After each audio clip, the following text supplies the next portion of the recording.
नमस्कार दोस्तों, स्वागत है आपका अपने पसंदीदा चैनल पर, जहां आज हम एक अनोखी यात्रा पर निकलेंगे। आज हम यात्रा कर रहे हैं कुल्लू से कसोल वैली होते हुए मणिकरण तक। यह यात्रा न केवल खूबसूरत नज़ारों से भरी होगी, बल्कि इसमें कुछ अद्भुत कहानियां और ऐतिहासिक जगहों की भी खोज करेंगे। तो चलो बिना किसी देरी के इस शानदार यात्रा की शुरुआत करते हैं। हमारी यात्रा की शुरुआत होती है कुल्लू से, जो हिमाचल प्रदेश का एक बेहद खूबसूरत नगर है। कुल्लू की बर्फीली चोटियां, हरियाली से भरे मैदान और यहाँ की सादगी इसे एक आदर्श पर्यटन स्थल बनाती है। यहाँ आप ट्रैकिंग, रिवर राफ्टिंग और अन्य एडवेंचर गतिविधियों का आनंद ले सकते हैं। अब हम अपनी यात्रा को कसोल की ओर बढ़ाते हैं। कसोल, जो कुल्लू से लगभग 40 किलोमीटर दूर है। कसोल के रास्ते पर निकलते ही आपको शानदार नदियाँ, बहुत सुंदर हिमालय दृश्य देखने को मिलेंगे। रास्ते में हरियाली, बर्फ से ढकी पहाड़ियाँ और बहती नदियाँ आपकी यात्रा को और भी खूबसूरत बना देंगी। अब थोड़ा बात करते हैं कसोल की खूबसूरती पे। कसोल एक खूबसूरत हिमालय गांव है जो कुल्लू जिले के पास स्थित है। यह जगह अपनी प्राकृतिक सुंदरता और शांत वातावरण के लिए प्रसिद्ध है। कसोल का ऐतिहासिक महत्व मुख्यतः इसकी प्राकृतिक सुंदरता और पर्वतीय परिदृश्य में निहित है। यह स्थान एक प्रमुख पर्यटन स्थल है और युवा पर्यटकों, ट्रैकरों और बैकपैकरों के बीच खासा लोकप्रिय है। कसोल की संस्कृति और जीवन शैली परंपरागत पहाड़ी रीति रिवाजों पर आधारित है। यहाँ के लोग अपनी पारंपरिक जीवन शैली को बड़े गर्व से निभाते हैं। इस क्षेत्र में आपको स्थानीय हस्तशिल्प, ऊनी वस्त्र और पारंपरिक भोजन का आनंद लेने का मौका मिलेगा। कसोल ट्रैकिंग और अन्य एडवेंचर गतिविधियों के लिए एक आदर्श स्थल है।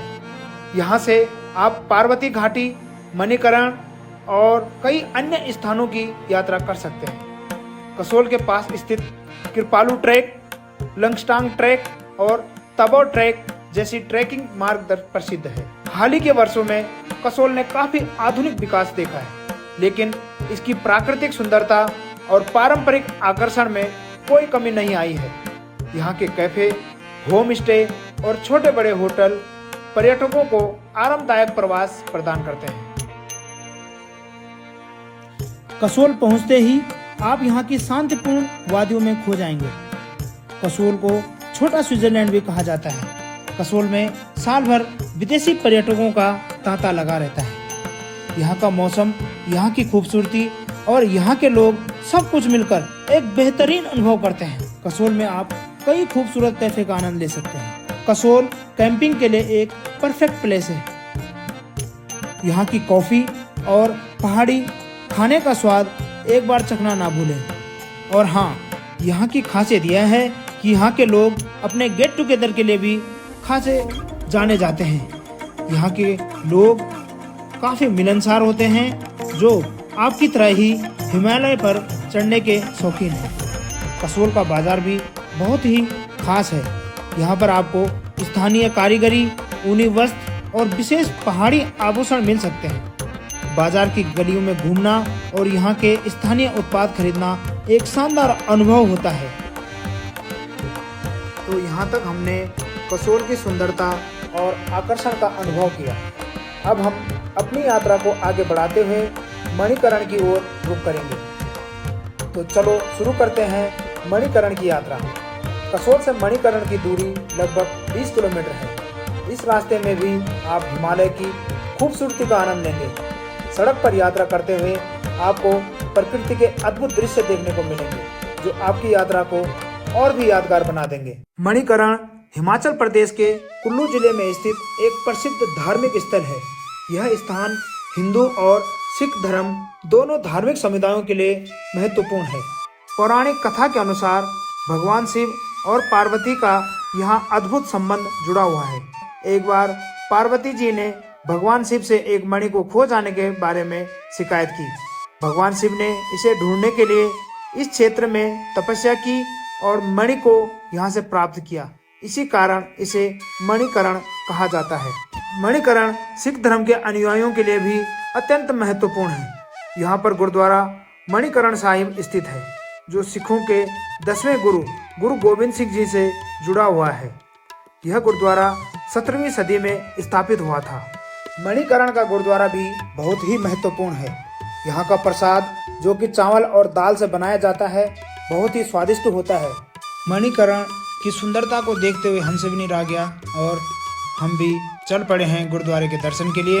गुरुद्वारे और मंदिर के बगल से बहती हुई ये नदी कितनी सुंदर दिख रही है और ये एरियल व्यू गुरुद्वारे का है। देखिए चारों तरफ से गुरुद्वारा कैसा दिखता है, बहुत ही सुंदर, देखते ही मन मंत्रमुग्ध हो जाता है।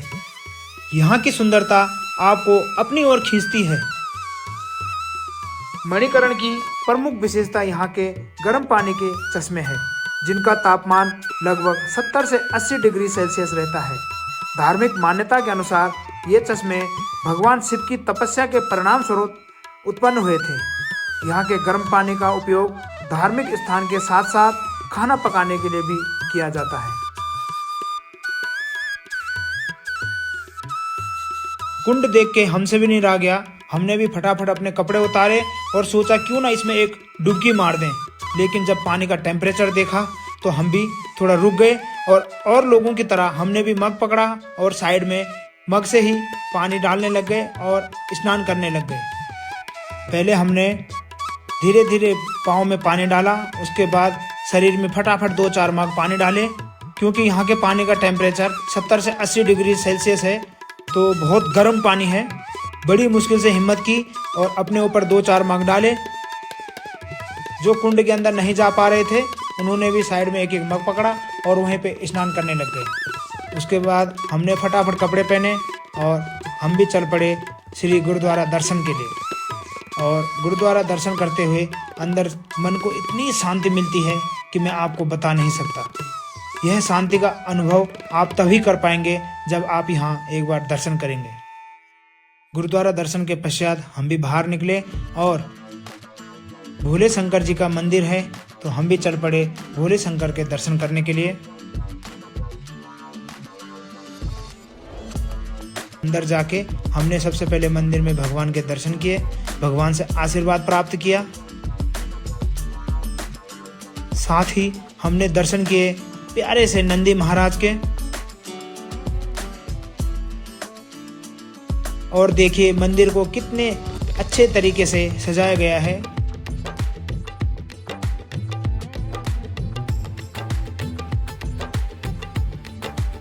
मंदिर दर्शन के पश्चात हमने सोचा क्यों ना मंदिर का एक परिक्रमा किया जाए।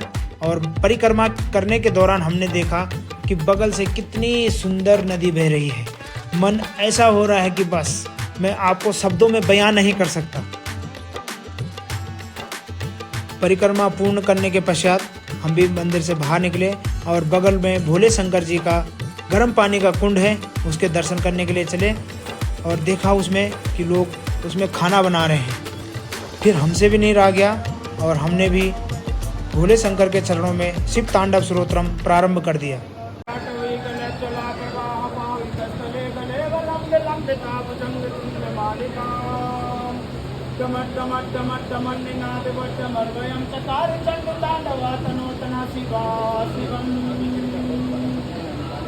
जटाकटाह संभ्रमं ब्रह्मनिलिं प्रणिधरी विलोलबीज वल्लरी विराजमान धनी धगत धगत धगत जगल्ललाट पट्टपावके किशोर चंद्रशेखरे रति प्रतीक्षणा मम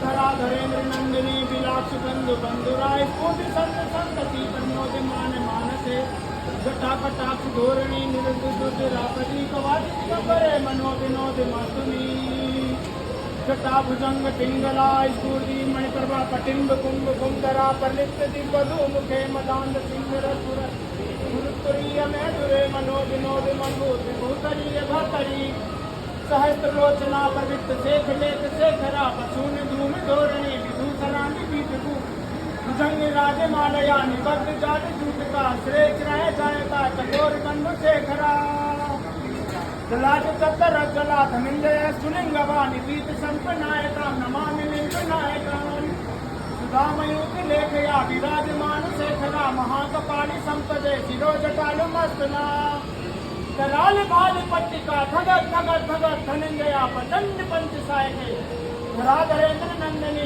सागर चित्र पत्रिका प्रकल्प नेक शिल्पनी रति प्रतीक्षणा मम नवीन मेघ मंडली निरुद्ध दुर्ग राजकुटी कुहूतनीतनम पर्वत कंदरम निलिंप निर्झरी निलिष्ट केतु चित्त सिंधुरा कलानिधानी बंधुरा सुनंदरम सुनंदरा प्रफुल्ल नील पंकजम प्रपंच कालिमा प्रभात लिंब कंठ कंदली रुचि पर्वत कंदरम समाचिदम पुरचिदम भवचिदम मखचिदम गजानतान कच्छिदम कमंत कच्छिदम भजे अथर्व सर्व मंगला कला कदंब मंदिरी रसप्राह माधुरी वितरंग माधुरी वतम स्मार्त काम पुरांत काम भवांत काम अखांत काम गजांत कांत कांत कम समंत कम काम भजे जयति भरवी भरम भरम भजसम युक्तसर निकमत कराले बाले हाथ जवाट धिमित धिमित धिमित बनन वितंग तुंग मंगला प्रचंड तांडवा शिवा निर्दर्शी चित्र कल्पयो भुजंग मोक्ष कसर जो गिरष्टि रत्न लोतियो सिरष्टि पक्षि पक्षियो तृणाल बिंद्र षष्टियो गजामही महेंद्रियो संवर्तिका कदा सदाशिवं भजाम्य हम सदाशिवं भजाम्य हम सदाशिवं भजाम्य हम इमामि नित्यमेव विमोद मोदनम सर्वपुण्यो विशुद्धि में कुसंतनम हरे गुरसि भक्ति नाशनापति विमोहिनम हृदयहीनम सुसंग रस चिंतनम विमोहिनम हृदयहीनम सुसंग रस चिंतनम ओम नमः शिवाय ओम नमः शिवाय नमः पार्वती पते हर हर महादेव। शिव तांडव स्तोत्रम पूर्ण करने के पश्चात हम मंदिर से बाहर निकले और अपना नाम बताएंगे क्या आप? मेरा नाम तो गुरचरण सिंह है। गुरचरण जी। और आपका बाबा जी? मेरा नाम मोता सिंह है जी। बहुत अच्छा लगा इनसे और इन्होंने बहुत अच्छा ज्ञान दिया हमें। बहुत अच्छा लगा। गुरु गोविंद सिंह जी के बारे में बताया और उनके जो भक्त थे नंदलाल जी, उनके बारे में भी इन्होंने हमें जानकारी दी। उसके पश्चात हमने इस सुखद यात्रा को समाप्त करने का फैसला किया। तो दोस्तों, आपको ये ब्लॉग कैसा लगा यह मुझे कमेंट में अवश्य बताएं। यदि आपके कोई सुझाव या संदेश है तो उसे भी कमेंट में मुझे अवश्य बताएं और साथ ही मेरे चैनल को सब्सक्राइब करना ना भूलें। मिलते हैं अगले ब्लॉग में।